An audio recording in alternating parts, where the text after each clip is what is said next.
सभी किसान भाइयों को नमस्कार।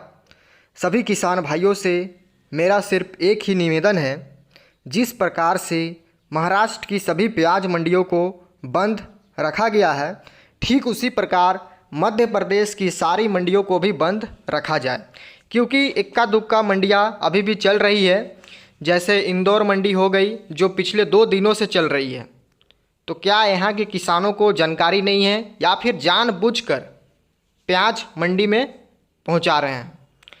तो किसान खुद अपनी पैरों पे कुल्हाड़ी मार रहा है। जब महाराष्ट्र के सभी किसान भाई इस समय हड़ताल और आंदोलन में लगे हुए हैं अपनी हक की लड़ाई के लिए, तो फिर क्या इंदौर वाले किसान, उनको इस चीज़ से कोई फ़र्क नहीं पड़ता है?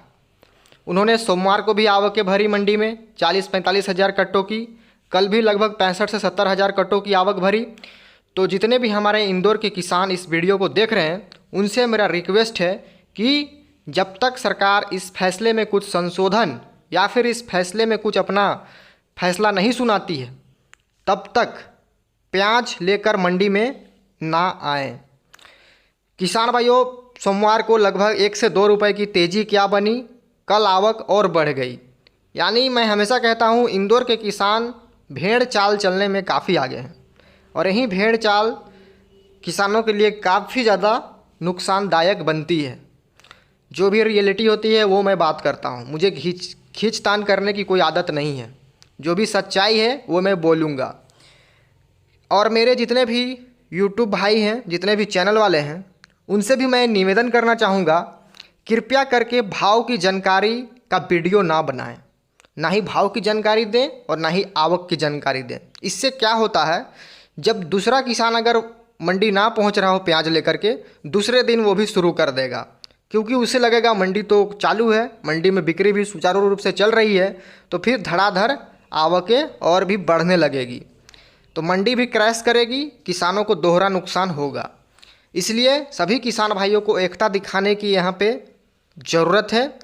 सभी किसान भाई एक हो जाएं, तभी ये लड़ाई में हमें सफलता मिल पाएगी। वरना अगर हम अपने में ही लड़ेंगे तो फिर हमें कोई बचाने वाला नहीं है। किसान भाइयों, ये रह गई जो भी अभी एक्सपोर्ट ड्यूटी के खिलाफ हड़ताल चल रही है, आंदोलन चल रही है, उसके रिगार्डिंग जानकारी। कल उज्जैन की मंडी बंद रही, रतलाम की मंडी को पूरी रूप से बंद किया गया, शाजापुर बंद रही, मंदसौर मंडी बंद रही, लगभग एमपी की सारी मंडियों को बंद रखा गया। लेकिन इंदौर मंडी ही थी जो कल सुचारू रूप से चली, तो उसे भी बंद कराया जाए कहीं ना कहीं। अब किसान भाइयों, थोड़ी बात कर लेते हैं निर्यात पर। ये 40% जो एक्सपोर्ट ड्यूटी लगा है, उस पर अब निर्यात पे हमें क्या असर देखने को मिल रहा है? तो निर्यात अभी भी जारी है। ऐसा नहीं है कि 40% एक्सपोर्ट ड्यूटी लग गई तो निर्यात पूरी तरह बंद हो गई। निर्यात भले ही कम हो रही है, लेकिन हो रही है। किसान भाइयों, कल बांग्लादेश बॉर्डर पे लगभग 150 से लेके 180 ट्रक कल भी निर्यात हुआ है बांग्लादेश में। और यहाँ पे जो बढ़िया माल है, सुपर माल, वो आपके बिके हैं लगभग 55 से 60 रुपये किलो। पिछले दिनों के मुकाबले 8 से लेके 10 रुपये की तेज़ी देखने को बॉर्डर पे मिल रही है। क्योंकि 2019 में भी हमारे देश में जब प्याज का भाव 100 रुपये किलो के पार चला गया था, तब भी बांग्लादेश ने आयात नहीं रोका था।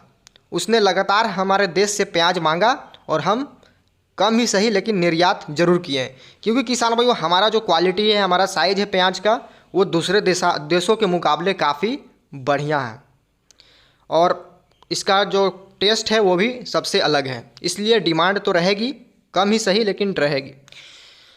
रही बात अब दूसरे देशों की, इस समय मलेशिया हो गया, नेपाल हो गया, संयुक्त अरब अमीरात या फिर श्रीलंका, इन देशों में भी निर्यात चल रही है। कुछ ना कुछ गाड़ी इस समय जा रही है। लगभग अभी 5 देशों को अच्छी खासी हमारे देश से निर्यात हो रहा है। और एक्सपोर्ट ड्यूटी बढ़ जाने से कहीं ना कहीं जो एक्सपोर्टर हैं उनको अच्छा खासा नुकसान होने वाला है। क्योंकि जब 40% टैक्स वो सरकार को देंगे तो उनकी जेब में कुछ भी नहीं बचेगा।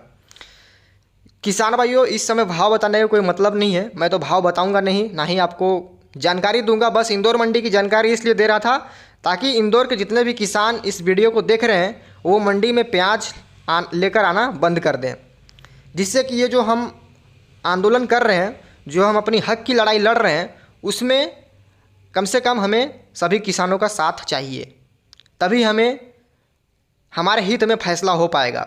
वरना अगर हम अपने में ही टूट पड़ेंगे तो फिर सरकार तो क्या, कोई हमें बचाने नहीं आएगा। और अब जानकारी मैं आपको देने जा रहा हूँ थोड़ी सी नेफेड की, कि नेफेड क्या खबर आई है।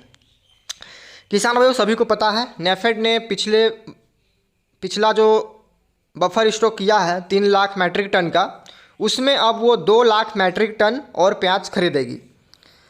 2 लाख मैट्रिक टन में से नेफेड 1 लाख मैट्रिक टन और एनसीसीएफ 1 लाख मैट्रिक टन, दोनों 1-1 लाख मैट्रिक टन प्याज की खरीदारी करेगी। और इसका जो मूल्य निर्धारण किया गया है वो किया गया है 2410 रुपये कुंटल। यानी नेफेड और जो एनसीसीएफ है वो 2410 रुपये कुंटल किसानों में से प्याज खरीदेगी। अब ये बढ़िया क्वालिटी का प्याज खरीदेगी या फिर हल्का, इस चीज़ की जानकारी अभी नहीं मिल पाई है, लेकिन मुझे जहाँ तक उम्मीद है ये जो बढ़िया सुपर क्वालिटी हैं उन्हीं के भाव हैं 2410 रुपये कुंटल। तो किसान भाइयों, सरकार ये प्याज खरीद कर हम पर कोई एहसान नहीं कर रही है। ये सरकार ये प्याज खरीद कर फिर बाद में इसी प्याज से किसानों को धमकाने वाला काम करती है और किसानों को गुमराह भी करती है कि सरकार के पास इतना प्याज है, नेफेड के पास इतना बफर स्टॉक है, जबकि नेफेड के पास मात्र 4 दिन का प्याज है और वो धमकी ऐसे देता है, लगता है कि 4 महीनों का प्याज। तो कहीं ना कहीं ये गलत है। किसानों से जब आप प्याज की खरीदारी कर रहे हैं और किसानों का ही प्याज खरीद कर उन्हीं के प्याज को आप धमकाने का प्रयास कर रहे हैं, ये नहीं होना चाहिए। किसानों के साथ कहीं ना कहीं नाइंसाफ़ी है। अब किसान भाइयों, जो 2410 रुपये कुंटल प्याज का दाम निर्धारित किया गया है, तो सरकार ने यह भी कहा है कि ये ऐतिहासिक रेट है, यानी किसानों को बहुत बढ़िया भाव है। ये किसान भाइयों बढ़िया भाव नहीं है, ये एवरेज भाव है, मीडियम, जिसमें किसानों की बस लागत मुश्किल से खड़ी हो पाएगी, मुश्किल से। जो 50% प्याज किसानों ने फेंका है उसका कोई लेखा जोखा है सरकार के पास? किसी प्रकार की कोई डाटा है क्या? नहीं है। किसान भाइयों, अब थोड़ी बुआई के बारे में बात कर लेते हैं। अलवर में इस समय प्याज की बुआई की तैयारी चल रही है, कुछ किसान बुआई कर भी रहे हैं। किसान भाइयों, वहाँ पे बारिश काफ़ी कम है, सुखाड़ वाली स्थिति है अलवर में। इस साल राजस्थान में बारिश काफ़ी कम हुई और वहाँ पे जो प्याज का रकबा है वो 50% घटने वाला है। ये मुझे जानकारी अलवर के ही किसानों ने दी है। लगभग 50% वहाँ पे रकबा घटने वाला है। एक तो किसान 2-3 साल से पीट रहा है, ऊपर से प्राकृतिक की मार, समय पे बारिश नहीं हो रही है और प्याज को अच्छी बारिश भी चाहिए, तभी प्याज की फसल हो पाएगी राजस्थान में। लेकिन वहाँ पे सुखाड़ जैसे हालात हैं, तो जिन किसानों के पास थोड़ी व्यवस्था मजबूत है वो किसान बुआई कर रहे हैं। जिन किसानों के पास व्यवस्था नहीं है वो किसान इस साल प्याज की बुआई नहीं करेंगे, तो 50% रकबा कम होगा। और मैं सभी किसान भाइयों को कहना चाहूँगा, चाहे हमारे एमपी के किसान हो, महाराष्ट्र के किसान हो या फिर राजस्थान, गुजरात, कर्नाटक, कहीं के भी प्याज किसान हो, उनको मैं कहना चाहूँगा, आप जो प्याज की खेती करते थे पहले, उसमें आपको लगभग 20 से 30% प्याज की खेती कम करना पड़ेगा अगर आपको भाव बढ़िया लेना है तो। क्योंकि अगर आपने बम्फर बुआई कर दी, बम्फर उत्पादन भी ले लिया, अब फिर जब आपको भाव ही ना मिले तो वो उत्पादन, मेहनत सब बेकार हो जाएगा। इसीलिए सबसे पहले हमें क्षेत्रफल और रकबा को थोड़ा सा घटाना पड़े, ताकि हमें ये सरकार के ऊपर कभी भी हमको ना निगाहें टिकानी पड़े, हम अपना माल खुद अच्छे रेटों पे बेचेंगे। किसान भाइयों, लगभग मैंने आपको नेफेड की जानकारी दे दी, अभी जो ताज़ा बुआई चल रही है प्याज की उसकी जानकारी दे दी। जो भी जानकारी आती रहेगी इसी तरह मैं आपको देता रहूँगा। और लगातार हमारे 5 देशों को इस समय निर्यात चल रहा है, आगे भी निर्यात में थोड़ी कमी जरूर आई है, लगभग 50-100 ट्रक इस समय निर्यात कम हो रहा है। तो जल्द ही सरकार क्या फैसला सुनाती है वो देखने वाली बात होगी। हमारे किसान भाइयों को जो वो आंदोलन कर रहे हैं अपनी हक की लड़ाई के लिए, तो उनको बहुत बहुत धन्यवाद कि वो इतना कीमती समय अपना निकाल करके कहीं ना कहीं प्याज किसानों की सोच रहे हैं और किसानों सरकार से अपनी हक की मांग कर रहे हैं, तो उनके लिए उनको बहुत बहुत धन्यवाद।